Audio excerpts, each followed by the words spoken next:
Hello guys, welcome to my channel. So today we are going to study the chapter 1 Science, Crop Production and Management. Okay, so before beginning the video, please like, share, and if you are new in my channel, then do subscribe my channel so that you get notified when I upload my new video. Okay, so let's get started. Okay, so the chapter name is Crop Production and Management. So Paheli and Bhujo went to their uncle's home during the summer vacation. Their uncle is a farmer. One day they saw some tools like khurpi, sickle, shovel, plow, etc. in the field. Okay, so one day पहेली और भूजो अपने मामा के घर गए, ठीक है, uncle के घर गए समर वैकेशन में, और उन्होंने उनके अंकल को देखा क्योंकि उनके अंकल फार्मर थे, इसीलिए उन्होंने देखा कि उनके अंकल के पास टूल्स है, टूल्स जैसे कि खुरपी है उनके पास, सिकल है, शॉवल है, प्लो है, एक्सेट्रा. सो इन टूल्स से रिलेटेड हमें क्या माइंड में आता है कि these tools are related to agriculture. Yes. Okay. So Buju was telling that I want to know where and how we use these tools. Okay. You have learned that all living organisms require food. Plant can make their food themselves. Can you recall how green plants synthesize their own food? Animal include humans cannot make their own food. So where do animals get their food from? So in this paragraph it is written that कि आप लोगों को पता ही होगा कि living organisms, हर एक living organism को कुछ खाना चाहिए, मतलब कुछ फूड रिक्वायर होता है, because so that they get nutrition from the food and can continue their life. So हमें ये भी पता है कि प्लांट खुद सिंथेसाइज करते हैं अपना फूड, है ना, by the process of photosynthesis. ठीक है. सो एनिमल इंक्लूडिंग ह्यूमन, मतलब जानवर, इंसानों के साथ, मतलब जानवर और इंसान दोनों ही अपना फूड खुद ब खुद नहीं बना सकते.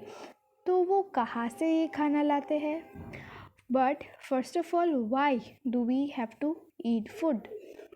We already know that the energy from the food is utilized by the organisms for carrying out their various body functions such as digestion, respiration and excretion. We get our food from the plants or animals or both. जो इधर बोला है कि हमें food किस लिए चाहिए, क्योंकि उससे हमें एनर्जी मिलती है, ठीक है, टू कैरी आउट, मतलब ताकि हमारे बॉडी पार्ट्स फंक्शन कर सके, फिर बॉडी एक्टिविटीज़ फंक्शन कर सके, जैसे कि डाइजेशन हो पाए, रेस्पिरेशन हो पाए, एक्सक्रीशन हो पाए. ठीक है. सो ये जो फूड है वो हम बोथ प्लांट्स एंड एनिमल्स से मतलब हमें प्रोवाइड करते हैं, plants and animals both. As plants से हमें वेजिटेबल्स मिलते हैं, फ्रूट्स मिलते हैं, ठीक है. और अगर हम एनिमल में देखें तो एनिमल्स लाइक हैन हम खाते हैं ना, बस. Since we all need food, how can we provide food to a large number of people in our country? तो भूजो के मन में ये सवाल आया कि हम सभी फूड खाते हैं, तो हमारे इतने बड़े पॉपुलेशन में फूड मतलब कैसे मैनेज कैसे होता है? तो पहेली ने बोला कि food has to be produced on large scale. Food को हमें ज़्यादा प्रोड्यूस करना होगा. In order to provide food for a large population, regular production, proper management and distribution is necessary. So इधर बोला है कि फूड प्रोवाइड करने के लिए बहुत सारे पॉपुलेशन को रेगुलर प्रोडक्शन, मतलब हमें एक रेगुलर प्रोसेस में हमें ग्रो करना होगा प्लांट्स, ठीक है.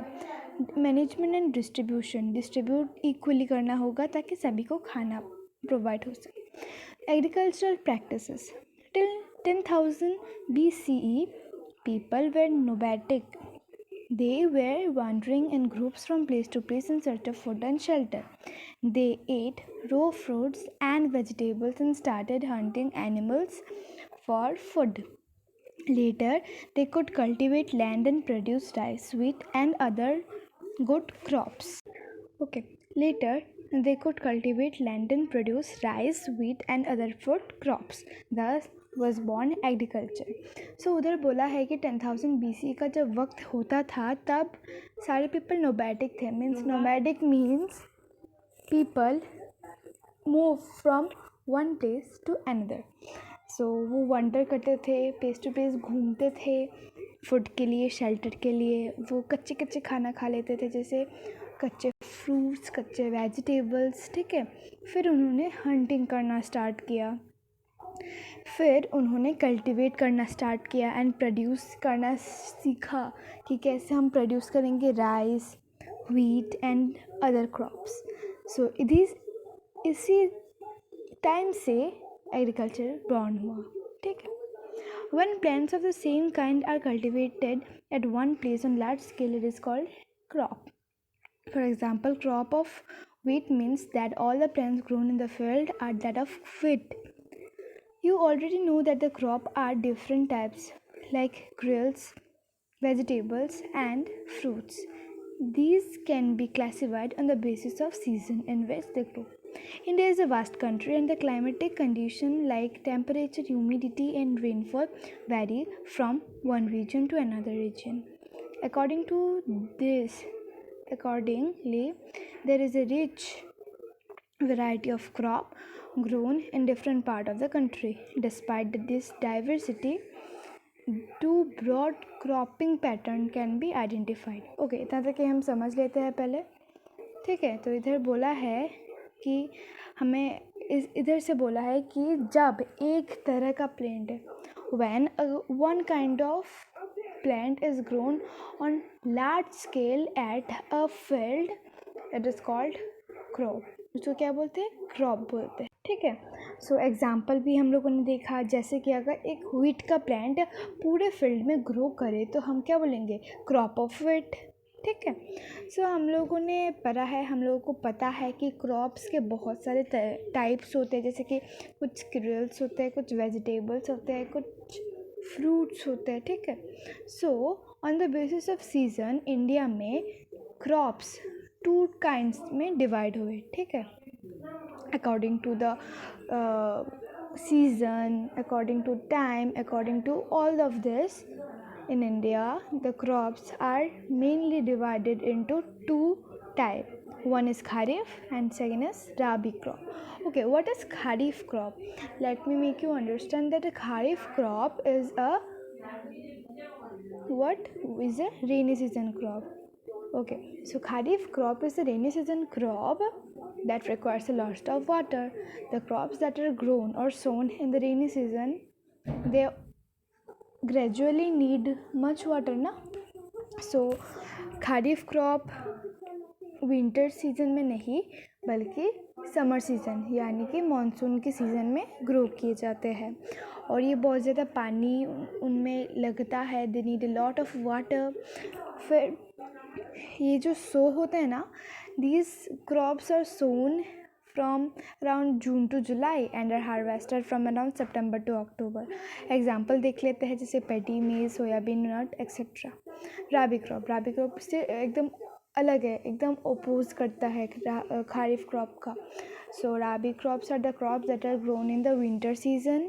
ठीक है. They are sown in the beginning of October to September and are harvested from about March to April. Example देख लेते हैं राबी क्रॉप्स. फिर वीट, राबी क्रॉप्स के हैं जैसे कि wheat, gram, pea, mustard and linseed etcetera. Okay. Beside these pulses and vegetables are grown in during the summer season at many place. So इधर बोला है कि खारिफ और राबी क्रॉप्स के अलावा वेजिटेबल्स और पल्सेस भी है जो समर सीजन में ग्रो किए जाते हैं. ठीक है. Okay. Basic practices of production, crop production. बोला है कि क्रॉप प्रोडक्शन के बेसिक प्रैक्टिसेस कि कैसे हम क्रॉप को उगाएंगे. ठीक है. हाँ. So why paddy can not be grown cannot be grown in winter season, क्योंकि एज इसका आंसर मैं बता देती हूँ, इधर भी लिखा भी है, paddy requires a lot of water, therefore it is grown on only rainy season. मैंने आपको बताया था कि खरीफ क्रॉप में ज़्यादा पानी लगता है ना, ठीक है। Cultivation of crop involve several activities undertaken by the farmer over a period of time. You may find these activities are similar to those carried out by a gardener or even by you when you grow ornamental plants in your house. These activities or tasks are referred to as agricultural practices which are listed below. Okay, so इधर बोला है कि agricultural practices are those that are performed by the farmers over a period of time to grow crops. Clear? और अभी बोला है कि इधर कुछ लिस्टेड है एग्रीकल्चरल प्रैक्टिसेस, जैसे कि फर्स्ट मैं बता दूँ कि preparation of soil, then sowing of seed, number 3 adding manures and fertilizers, फिर है इरिगेशन, नंबर 5 है प्रोटेक्शन फ्रॉम वेट्स, नंबर 6 है हार्वेस्टिंग, नंबर 7 है स्टोरेज। सो इतना तक कि हम लोगों ने पढ़ा। मैं पार्ट 2 जल्दी बनाऊंगी ताकि मैं आपको अच्छे से सेकंड वाला पार्ट पढ़ा सकूँ, बिकॉज़ ये स्टेप्स बहुत इम्पॉर्टेंट है आपके लिए और मैं वीडियो को ज़्यादा लंबा नहीं करना चाहती। Okay, so thank you.